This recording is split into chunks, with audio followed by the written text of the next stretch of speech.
Bueno, nos definimos por la de Curi. Creo que teóricamente es una partida súper interesante. Para empezar, vamos por parte.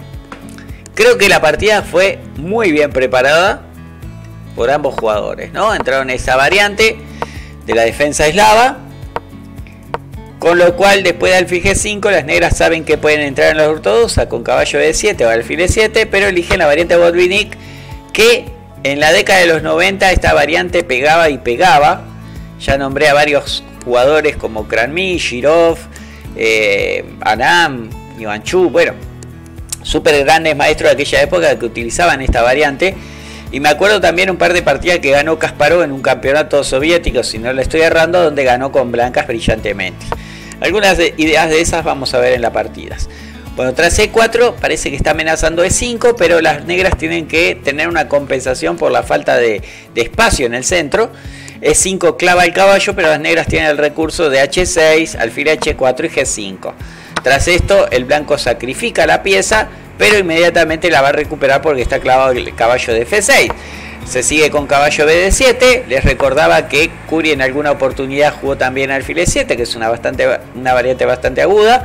¿Sí? Si no mal recuerdo, la variante principal es alfil E7, E por F, alfil por F6 y alfil E3, con lo cual la teoría, por lo que recuerdo, de aquella época decía que era pequeña ventaja a las blancas, porque siempre se quedan con la idea de este peón H súper libre, ¿no? Volviendo a la partida, vamos a volver a la variante. Después de alfil por G5, las negras eligen la variante principal con caballo D7, se recupera el caballo inmediatamente, y después de alfil B7 las blancas se adelantan con G3, aprovechando que contra C5 tienen siempre el golpe táctico de 5, ¿verdad?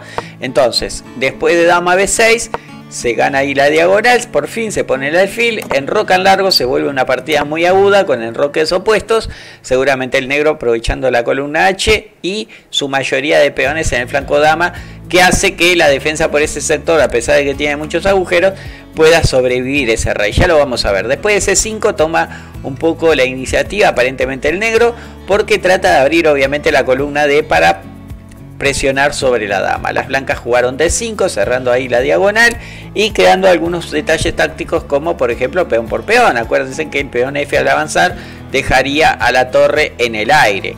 Entonces las negras avanzan con B4 y acá el maestro Hoffman juega la interesante jugada torre B1, ¿no? Donde todos estábamos analizando caballo A4, viene este torre B1, porque claro, aquí las negras juegan alfil H6 muy inteligentemente, porque claro, peón por caballo fallaba, porque después de B por C la dama se tiene que mover, hay un sacrificio en B7, y tras por ejemplo dama B7 viene peón por peón y se ve el anteojito atacando la torre y el alfil, o mismo recuperando la pieza con peón por caballo. Esta posición el rey negro la está pasando súper mal. Por eso, volviendo a la partida, contra torre B1, las negras decidieron jugar alfil H6 como mencionaba anteriormente, ¿no? Después de dama C1, ¿sí? En vez de jugar alfil por H6, se cambian los alfiles, la torre negra se activa por G8, la dama sale de los problemitas de las casillas de la columna D, ¿correcto? Y tras esto plantea algunas ideas de caballo A4. Por supuesto que a peón por caballo en todas estas líneas siempre existe el sacrificio después que la dama se mueva, ¿verdad? Acá las blancas también presionan sobre E6, las negras comen el peón de F6, amenazan a la dama con la toma de C5, y en vez de capturar en C5, que era lo que se estaba estudiando, tratando después de entrar en el final con la toma en el peón de C4, deciden comer en E6, las negras juegan alfil por G2, prácticamente necesario, y Hoffman mete la intermedia E por F7, ¿sí? Tocando la torre. No hay mucho misterio en esta posición, no hay temas de ningún tipo de sacrificio por el momento, siempre que la torre ven que está siempre capturándose con jaque, saca la torre, jaque intermedio, bloquea de caballo y rey por G2. Aparentemente el caballo parecía que no se podía comer, pero Curi captura el caballo y después de torre a D1, ¿sí? Un temita muy importante. Acá se pensaba que esta torre iba a colocarse en D1 y la otra dejarse para C1 o mismo B3 para activarla por la columna B, si se daba la oportunidad, por supuesto, pero eso no sucede. Dijimos que después de torre B a D1, las negras salen del motivo de la clavada, Y acá las blancas aparentemente tienen unas posibilidades interesantes, pero claro, las posibilidades de las blancas es si pueden avanzar estos peones para conseguir algún juego por el flanco de rey, ¿no? No parece fácil la posición de las blancas, más allá de que el motorcito nos está diciendo que la ventaja de las blancas es enorme. Nos dice que puede haber algún tipo de dama F5 con idea de mejorar la dama, ¿verdad? Hacia la casilla F4, comerse el peón de C4, quizás sea la idea. No está muy claro, ¿sí? Pero principalmente para salir de las amenazas del jaque y cambiar damas. Lo cierto es que el blanco, para evitar el cambio de damas, juega torre de 6. Las negras comen el peón de F7, aprovechando que contra dama F7 la torre de D6 quedaba en el aire. Y las blancas acá juegan la intermedia torre A6, ¿sí? Atacando la dama en la posición esa. Y ¿a dónde fue que me quedé? Que se me perdió la jugada. ¿Dónde está? Torre A6 dijimos, ¿no? Torre A6, dama B5 única, torre por A7, rey B8. Y las blancas acá juegan la peligrosa jugada A4. Parece ser que acá las blancas pierden la brújula porque no era fácil. Están tocando la torre.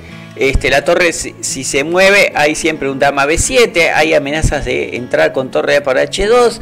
Parece que la situación no era fácil, pero tenían en su manga una jugada que era torre D7, ¿no? Que algunos comentarios me hicieron por el chat.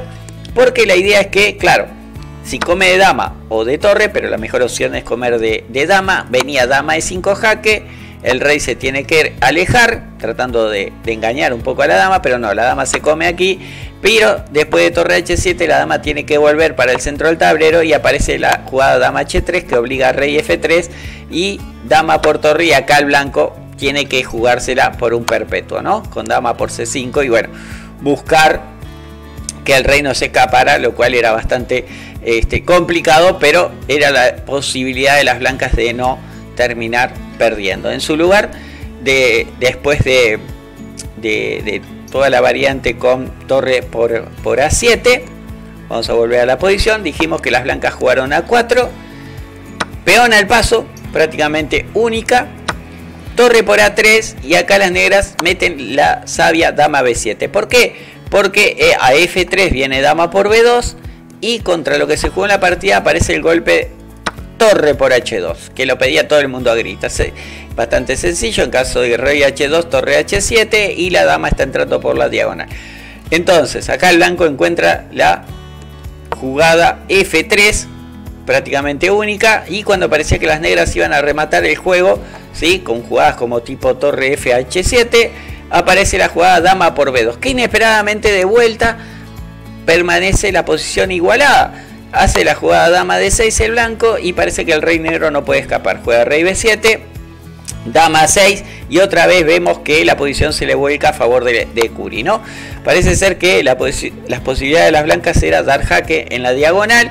El rey, supongamos que se tiene que alejar de los jaques, por ejemplo con rey C8, torre A8 jaque, rey C7 y después de torre A7 se está repitiendo la posición, ¿no? En caso de rey B8 no se puede, por obviamente dama 6, dama 8, perdón, y irse a B6 también está perdiendo inmediatamente por el mate en B7, ¿verdad? Entonces parece ser que, volviendo a la posición, después de dama C5, rey C8, torre A8, rey C7, torre A7 y ahí hay que repetir la posición, por ejemplo con rey C8 o jugar rey D8. Esta es la posición crítica, ver si las blancas podían empatar esta posición. Lo cierto es que en esta situación las blancas tienen alguna compensación por el rey en el medio del tablero. No hay que apurarse porque torre A8 fallaría por rey E7, torre E1 jaque y las negras pueden bloquear aún con la torre, ¿no? Que parecía que estaba dormida, y acá se le puede complicar un poco el juego. Pero en la situación anterior, dejar al rey en D8 parece acertado. La dama está un poquito atrapada, pero hay que defender el mate, hay que jugar un F4 y, bueno, ver qué pasa en esta situación, ¿no? Lo cierto es que ahora sí, el blanco puede intentar, inclusive, crear algunas amenazas, ¿sí? No solamente con torre A8 y dama E4, ya que no se puede bloquear en la casilla E5, ni con caballo ni con dama, además la torre está en el aire, y bueno, esta posición es bastante incierta y muy probable que se podían cometer muchos errores porque es muy difícil para ambos jugadores. Tras rey b7, lo cierto es que las blancas jugaron dama 6 y acá, bueno, hubo una pequeña repetición de jugadas y tras dama 6, rey c7, dama 7, rey c8, el blanco es el que cambia de jugadas, ¿no? Porque, bueno, ya que estaban repitiendo, tratar de hacerlo con dama 6. Por alguna razón, dama 6, rey c7 era la continuación que esperábamos con blanca, pero intenta ganar con dama a la casilla c8 y tras caballo b8 deja a las blancas sin jaques y se sigue amenazando el mate en g2. A esto parecía que estaba bastante complicada, juega f4 la posición única y acá sí, Curie tiene varias maneras para rematar el juego. Una de ellas es torre b7, una jugada muy bonita, ¿sí? Haciendo un bloqueo de dama, ¿sí? Haciendo un bloqueo de torre, perdón. Deme un segundito, acá, a f4, torre b7, haciendo un bloqueo de la dama sobre la defensa de g2. Y nada, contra torre a2 aparece la amenaza de torre g2, rey h1 y torre h7, ¿verdad? Volviendo a la posición anterior, Curie prefiere jugar torre f a h7, que igual lo deja con ventaja. Las blancas juegan torre 3, tratando de complicar el juego con torre 8 o buscando alguna defensa y centralización de la dama con dama e4.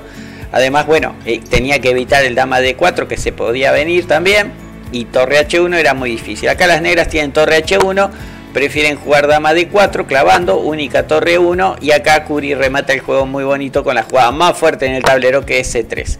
¿Sí? Nuevamente tenía torre h1 que obligaba a las blancas a cambiar la dama por las dos torres, pero c3 deja a las blancas totalmente perdidas, ¿no? No tienen jugadas contra la amenaza de c2 porque, claro, por ejemplo, tras un cambio de damas, supongamos que intente el blanco cambiar de damas, c2 es decisiva, ¿no? Tras dama por dama, peón por, y no hay forma de evitar que venga un torre h1, no hay forma de evitar que estos peones se unan, por decir alguna variante. Lo cierto es que la posición está totalmente ganada.